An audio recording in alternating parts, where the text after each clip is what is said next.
ہنڈو محمد خان کے شہری نواز سٹھیو کے 2 بیٹے بھی عظمیٰ میڈیکل انسٹیٹیوٹ بشکیک میں محصور ہیں۔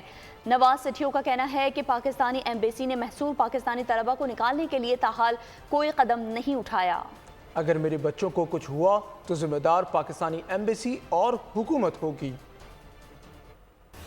صبح سے لے کر ابھی تک وہ سارے جو 15,000 20,000 30,000 انڈین سمیت جو لڑکے بچے ہیں وہ ابھی تک ہاسٹلوں میں محصور ہیں۔ ایسا سمجھے کھانے پینے کا وہاں پہ انتظام نہیں ہے، پانی کا انتظام ہے، یقیناً کہاں ہوگا۔ 24 گھنٹے وہاں پہ رہے ہیں، 24 گھنٹے ہو گئے محصور رہ گئے۔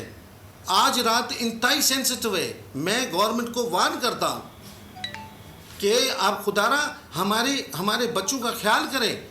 آپ اس طرح سے نہیں کہ آپ رات کو بھی سوئے رہے، آپ آج رات بھی اگر سوئے رہے، اگر ہمارے بچوں کو کچھ ہوا تو ہم انتہائی پرامن احتجاج کریں گے، اس میں بہت سارا کچھ ہو جائے گا۔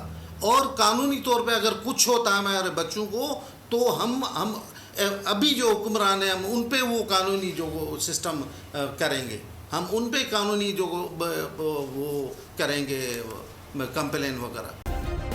سبسکرائب کریں اور بیل دبائیں تاکہ کوئی خبر رہ نہ جائے۔